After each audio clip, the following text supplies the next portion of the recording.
जय हिंद। आज आप लोगों को केमिस्ट्री का पहला अध्याय स्टार्ट होगा, जिसका रासायनिक अभिक्रिया एवं समीकरण। उससे पहले कुछ बेसिक हम लोग चर्चा करेंगे। बेसिक जानकारी होना चाहिए, क्योंकि किसी भी प्रकार की रासायनिक अभिक्रिया को करने के लिए पहले बेसिक जानकारी चाहिए, क्योंकि अधिकतम बच्चों को अभिक्रिया ही नहीं समझ में आती है।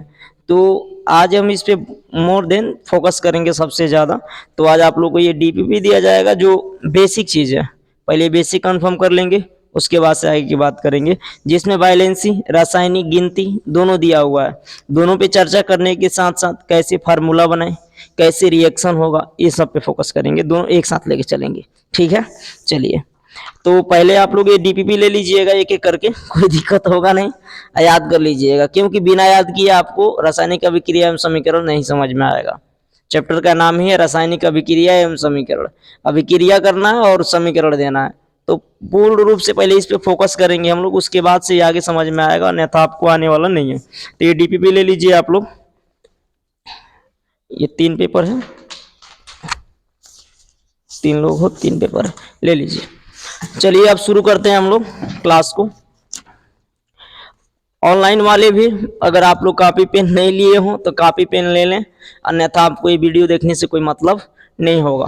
पहला जो अध्याय का नाम है, जो class 10th UP board syllabus में है, ठीक, ये पहला अध्याय है। इसका नाम है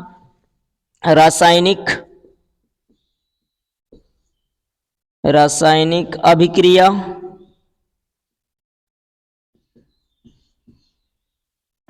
एवं समीकरण,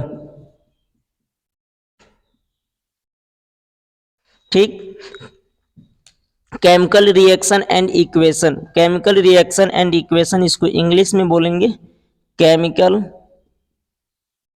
रिएक्शन एंड इक्वेशन।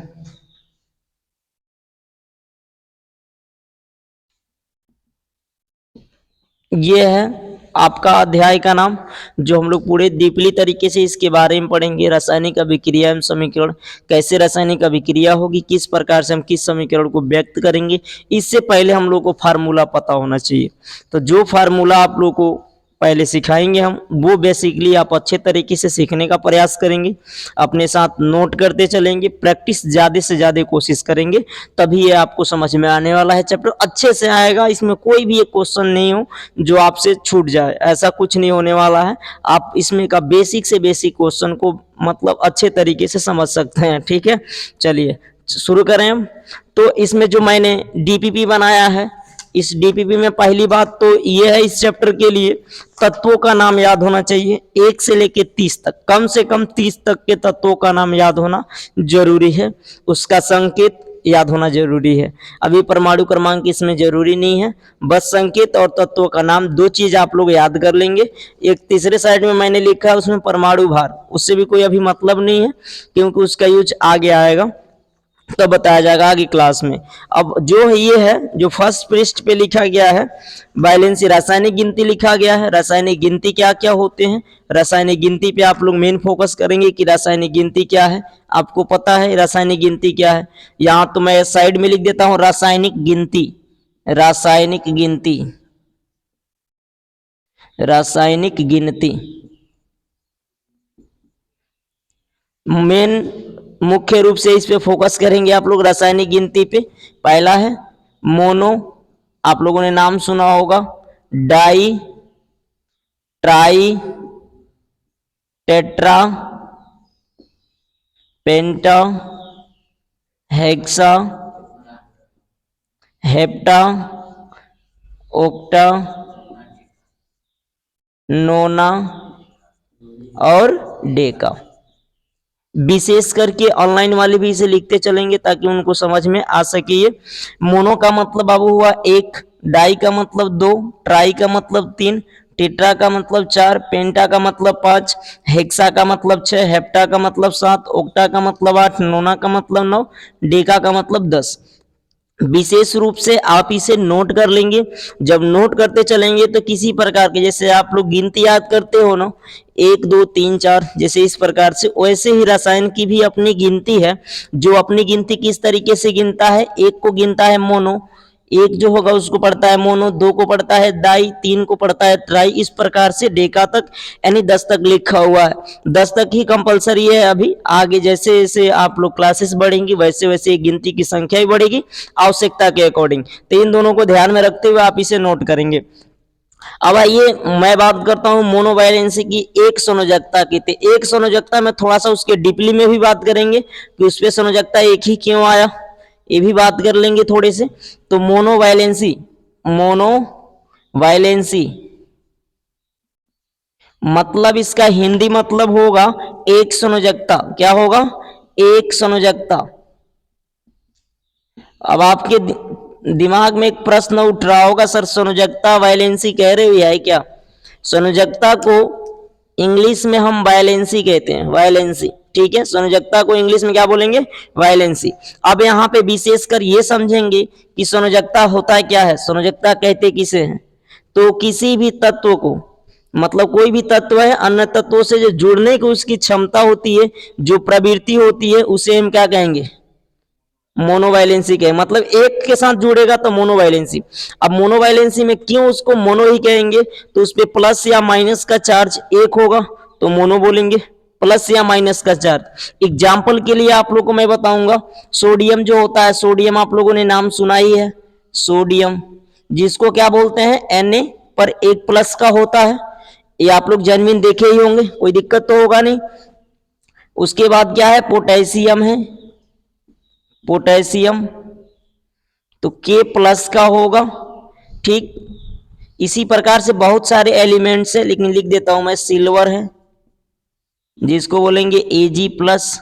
कापर है तो कापर में क्यूप्रस के नाम से जाना जाएगा, क्यूप्रस जिसको क्या बोलेंगे? Cu पर प्लस। मर्क्यूरस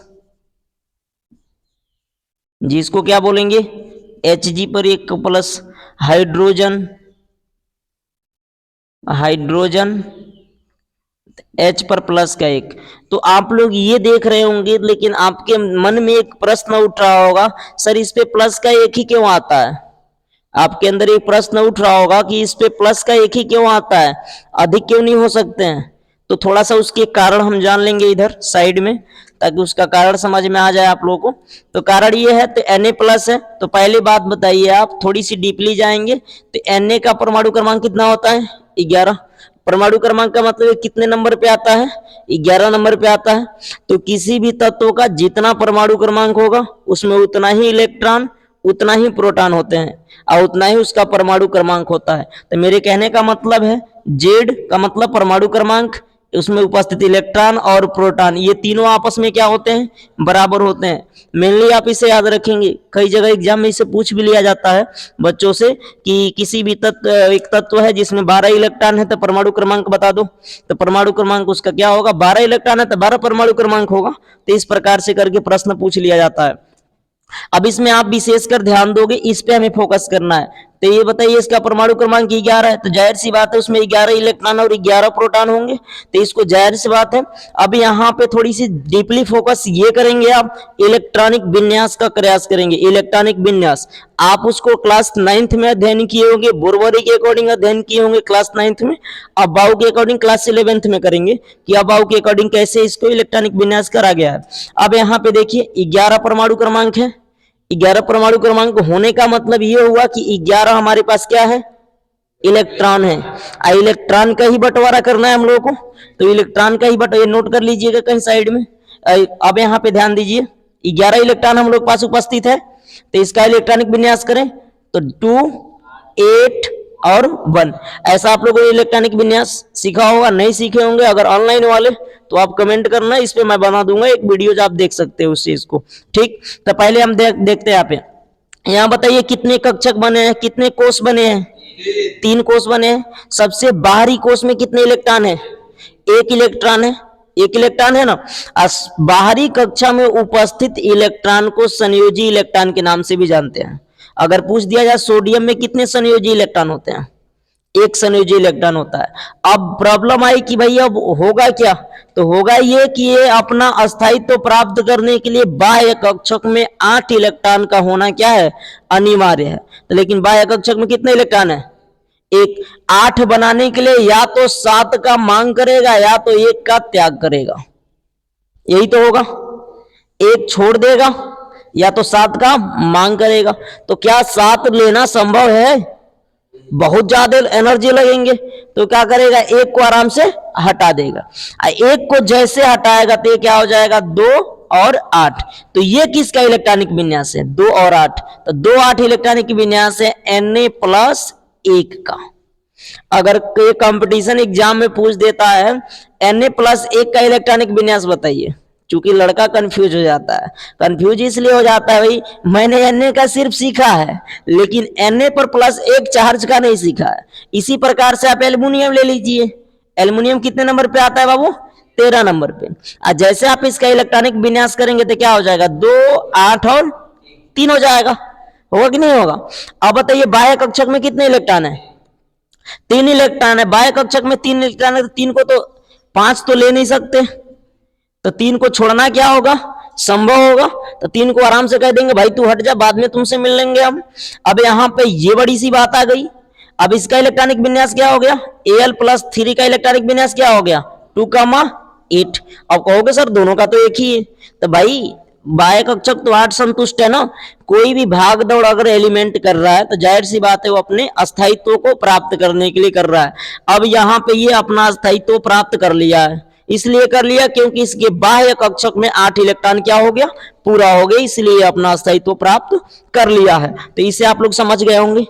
एक और आप लोग के अंदर प्रश्न आएगा बहुत सारा, तो ये इलेक्ट्रॉनिक विन्यास में कोई दिक्कत होगा क्या, कर लेंगे। अब आपको पता चल गया प्लस का 1 क्यों होता है, यहां पता चला ना। ये बाह्य कक्षक से 1 इलेक्ट्रॉन का त्याग कर दिया क्योंकि इसको ये 7 इलेक्ट्रॉनों का मांग नहीं कर सकता था। अब अपना अस्थायित्व प्राप्त करने के लिए 1 इलेक्ट्रॉन का त्याग किया, इसलिए सोडियम पर प्लस का 1 आता है। अगर ये 2 का तो त्याग कर नहीं सकता क्योंकि ये अपना 8 लेकर अस्थायित्व हो गया है, हो गया है ना, इसलिए 2 का ये त्याग नहीं कर सकता। तो ये बातें आप लोगों को समझ में आ गई होगी हमारी उम्मीद के अनुसार। कोई दिक्कत इसमें? तो ये तो रही बेसिक चर्चा। खैर मुझे चर्चा नहीं करना चाहिए था, लेकिन आपको पता है कि रहा नहीं जाता, समझाना पड़ता ही है। तो ये समझ में आ गया, कोई दिक्कत? चलिए अब आगे की बात थोड़ी सी करते हैं। आगे की बात ये होगी, इस अब ये है कि मैं बताया हूं मोनोवैलेंसी संयोजकता, तभी आपसे बात बताया था इसमें धनायन और ऋणायन दोनों की बात होती है, प्लस माइनस दोनों की बात होती है। जहां प्लस है वहां माइनस का होना अनिवार्य होता है, तभी भी ये संतुष्टि से तरीके से ये काम कर सकता है। अब यहाँ पे बेसिकली आप विशेष रूप से ध्यान ये देंगे, जैसे क्लोराइड नाम सुना जाना है, क्लोराइड जिसको क्या बोलते हैं, Cl पर माइनस का 1 चार्ज, परमाणु क्रमांक 17 होता है। इसका भी इलेक्ट्रॉनिक विन्यास करके आप चेक कर सकते हैं कि माइनस का 1 क्यों आता है। अब बच्चे कहाँ कंफ्यूज होते हैं, कहीं ऐसे लिख दिया जाता है, कहीं अकेले माइनस लिख दिया जाता है, तो उससे कोई मतलब नहीं है, बात वही है। आप 1+, हाँ अभी आपको मैं अलग वीडियोज में बता दूंगा, ठीक है, तो आप वहां से देख सकते हैं, अगले दिन की क्लास में आपको बता देंगे उससे पहले, ठीक। चलिए क्लोराइड हो गया तो Cl पे माइनस का 1 चार्ज होता है, ये खैर समझ में आया होगा आपको, जो तत्काल में पढ़ाया था। परमाणु क्रमांक याद करना पड़ेगा क्योंकि ये 9th में पढ़ाया जाता है, 9th में, तो मैंने वो तो बेसिक चर्चा कर दी थोड़ी सी। अब यहाँ देखिए क्लोराइड Cl पर माइनस का 1 चार्ज होगा। अब यहाँ बात करते हैं ब्रोमाइड का, ब्रोमाइड तो Br पर माइनस का 1 चार्ज होगा कि नहीं होगा। ये परमाणु क्रमांक 35 होता है, इसको विशेष रूप से आप लोग एक बार देख लें, ठीक। हाँ परमाणु क्रमांक 35 पे आता है। नाइट्रेट तो NO3 माइनस का 1 चार्ज होगा, क्यों होगा आगे क्लास में आप जानकारी लेंगे इसका। अब यहां देखिए एसीटेट, एसीटेट विशेष रूप से ध्यान दीजिए इसका बाबू, CH3COO माइनस का 1। अपना माइंड कंसंट्रेट यहां रखेंगे तब समझ में आएगा, अन्यथा आने वाला नहीं है, ये ध्यान रख लीजिएगा। बाईसल्फेट, बाईसल्फेट क्या हो जाएगा, HSO4 माइनस का 1 होता है। अब यहाँ बच्चे कंफ्यूज होते हैं सर इसको हाइड्रोजन बोले कि बाई बोले, दोनों बोल सकते हो, मन करे तो बाई बोलो, मन करे तो हाइड्रोजन बोलो। इसको हाइड्रोजन सल्फेट भी कह सकते हैं या बाई सल्फेट भी कह सकते हैं, कोई दिक्कत नहीं होगा। अब देखिए OH minus hydroxide, hydroxide, hydroxide में क्या हो जाएगा OH पर माइनस का एक चार्ज हो जाएगा। इतने कंपाउंड्स को, इतने मूलक को लेकर के इसको मूलक बोलते हैं। मूलक कहिए या रेडिकल कहिए, ठीक है। इंग्लिश में रेडिकल कहा जाएगा, हिंदी में मूलक। ये मूलकों का संकेत है, ये उसका नाम है, ठीक है। अब पूरा मिलाएं तो एक तत्व का नाम है भाई, तत्वों का संकेत है पूरे तरीके से। अब आपके दिमाग में आ रहा होगा सर आपने हमें इसे क्यों बताया। आपके दिमाग में एक प्रश्न उठ रहा होगा सर इसे, क्योंकि एक प्रकार से ये लड़का है, एक प्रकार से ये लड़की है, अब मैंने इसे क्यों बताया आप लोगों को। ये तो आपके दिमाग में प्रश्न उठा कि नहीं उठा, नहीं उठा होगा तो जबरदस्ती उठा लीजिएगा। अब देखते हैं ध्यान से, सोडियम ले लिए ना।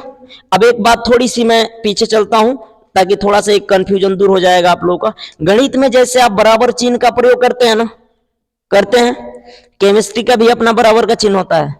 तो केमिस्ट्री का अपना बराबर का जो चिन्ह होता है उसको एरो से दिखाया जाता है, जिसको विच गिब्स पढ़ते हैं। क्या पढ़ते हैं? विच गिब्स। एरो के निशान से इसे दिखाया जाता है। इसका मतलब इस डायरेक्शन में, इस दिशा में अभिक्रिया हो रहा है, वो दिशा को दिखाता है। एक और चिन्ह का प्रयोग करेंगे इस तरीके से, जिसको उत्क्रमणीय का चिन्ह बोलते हैं, उत्क्रमणीयता का चिन्ह है। ये दोनों दिशाओं में रिएक्शन हो सकता है, मतलब ये जिस अभिक्रिया में लगी हो, इसका मतलब आप समझ जाइएगा कि ये दोनों दिशाओं में अभिक्रिया करेगा। मन करे तो इधर जाएगा, मन करे तो इधर आएगा, मतलब दोनों दिशाओं में संबंध हो सकता है, संपन्न हो जाएगा। चलिए, तो ये चिन्ह के बारे में आप बेसिकली जानकारी ले लिए। अब हम फोकस करते हैं मेन मुद्दे पे, जो हम लोगों का टॉपिक था। अब टॉपिक ये था कि हमने इसे क्यों लिखा सर, तो आपको थोड़ी सी कुछ बात याद कराऊंगा। पहले बात याद रख लेंगे, 3 बात मैं बता रहा हूं, इसको विशेष करके आप ध्यान में रखेंगे अपने। पहली बात यह है कि हमेशा प्लस वाले को आप पहले लिखेंगे और माइनस वाले को बाद में। विशेषकर बात ये याद रखेंगे, हमेशा प्लस वाले को कहां लिखेंगे? पहले लिखेंगे, और माइनस वाले को बाद में लिखेंगे। इसमें कोई दिक्कत? चलिए, तो पहली बात ये, प्लस वाले को पहले, माइनस वाले को बाद में। दूसरी बात यह है, यदि प्लस माइनस की संख्या, यदि प्लस माइनस की संख्या बराबर हो तो उदासीन हो जाएगा। क्या हो जाएगा? उदासीन हो जाएगा। यदि प्लस, एगो प्लस है एगो माइनस है, तो ये आपस में क्या हो जाएगा? उदासीन हो जाएगा। क्या हो जाएगा? उदासीन हो जाएगा। ये विशेषकर आप ध्यान रखेंगे, ये उदासीन हो जाएगा। और तीसरी बात आपको ये याद रखनी है कि प्लस वाले प्लस के साथ क्रिया नहीं करेंगे, मतलब जो पॉजिटिव मूलक है पॉजिटिव मूलक के साथ क्रिया नहीं करेगा, और जो निगेटिव मूलक है निगेटिव के साथ क्रिया नहीं करेगा। कभी भी ये क्रिया रिएक्ट करता है तो ये उल्टा रिएक्ट करेगा, एक दूसरे के प्लस माइनस के साथ रिएक्ट करेगा, ये ध्यान रखिएगा। अब प्लस माइनस के साथ आप कहें माइनस माइनस के साथ रिएक्ट कर ले तो नहीं होने वाला है। जैसे क्लोराइड का ब्रोमाइड के साथ क्रिया कराएं, नहीं, संभव नहीं है ये, ठीक। सोडियम का पोटेशियम के साथ कराएं, ये भी संभव नहीं है। अगर सोडियम का क्लोराइड के साथ कराएं तो ये बिल्कुल संभव है, आप इसे कर भी सकते हैं, ठीक। तो ये बात याद रखिएगा, पहला हमेशा प्लस को पहले लिखेंगे, माइनस को बाद में लिखेंगे। दूसरी बात, प्लस माइनस की संख्या बराबर हो तो उदासीन हो जाएगा। तो देखिए, एक प्लस एक माइनस उदासीन हो जाएगा, कोई दिक्कत नहीं होगा। तीसरी बात, ये इसके साथ क्रिया नहीं करेगा, माइनस वाले माइनस के साथ क्रिया नहीं करेगा। तो विशेषकर ये बात साइड में आप याद रखिएगा। आइए अब इसकी प्रैक्टिस करते हैं हम लोग। ये प्रैक्टिस कंपलसरी है बाबू, आप अगर ये प्रैक्टिस करेंगे तो आपको किसी प्रकार का कंपाउंड बनाना आ जाएगा, चाहे आप किसी भी क्लास में हो, ये कंपलसरी है। मतलब 8वीं से प्लस हो, 8वीं से ही चालू होता है ये सब रिएक्शन वगैरह, देखने को आपको 6 से ही मिल जाता है। थोड़ी बहुत कहीं जल का मिल गया, कहीं चीनी का मिल गया, इस प्रकार से फार्मूला धीरे धीरे परिचित होता है। अब बच्चा क्या करता है? रट्टा मारता है। कितना रट्टा मारोगे भाई? थोड़ा समझना तो समझ सकती तो बढ़ाओ कि मुझे समझना ये चीज आखिर ऐसे ही क्यों है। मैं बताया ना प्लस क्यों है, इस पे प्लस है, माइनस क्यों नहीं है, तभी बताया ना। ये त्याग किया है, अपने अंदर से दिया है।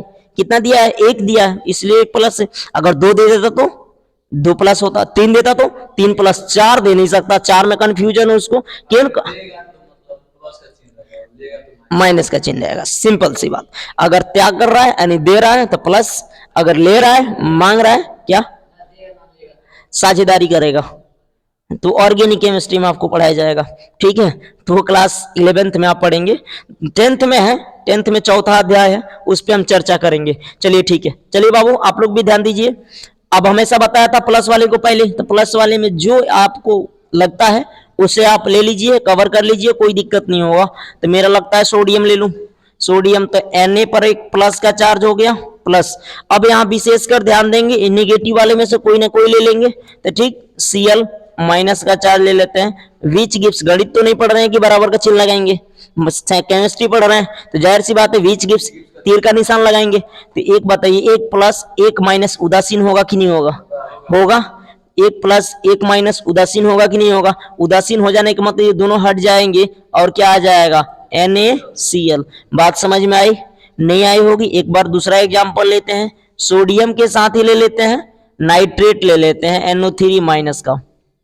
अब यहां ध्यान दीजिए, एक प्लस एक माइनस उदासीन होगा कि नहीं होगा? उदासीन होगा कि नहीं होगा?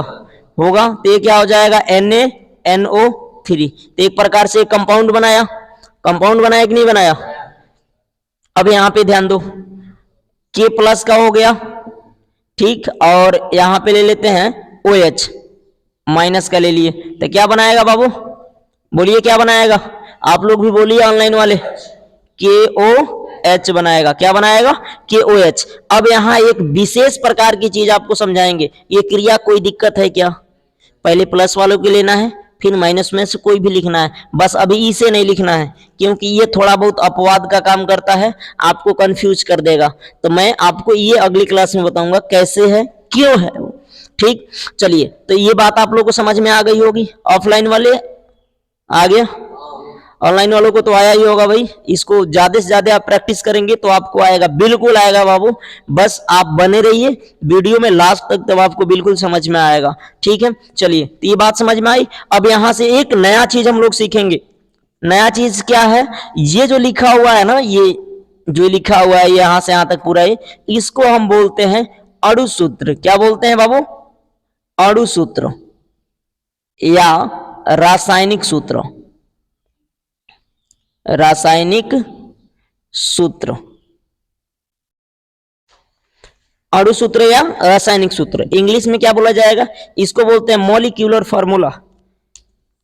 Molecular formula, molecular formula. इसको क्या बोलते हैं? Chemical formula. Chemical formula. कोई दिक्कत?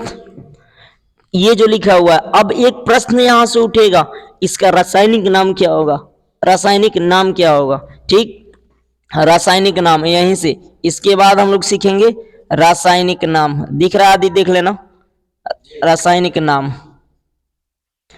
जिसको बोलते हैं हम केमिकल नेम। क्या बोलेंगे? Chemical name. कोई दिक्कत?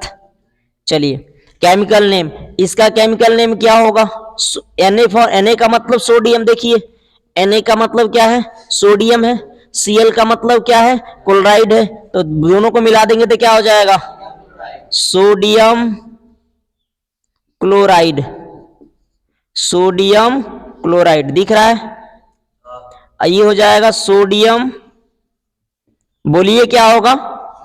सोडियम NO3 का क्या पढ़ते हैं? देख लीजिए इधर, नाइट्रेट। क्या पढ़ते हैं? नाइट्रेट।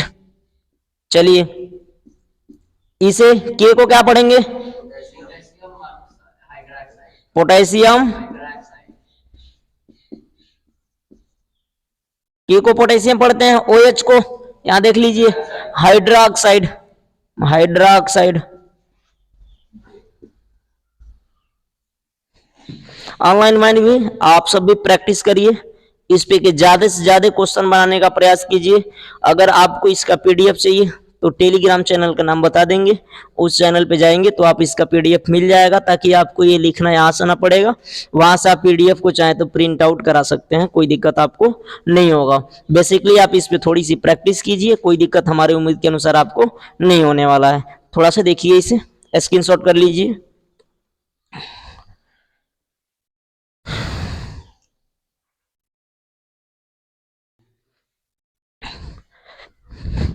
आप क्लासों में रेगुलर बने रहिए, पर डे का आप लोग को वीडियो मिलते रहेगा, पर डे आप लोग को अपलोड होते रहेगा, किसी प्रकार की कोई दिक्कत नहीं होगी।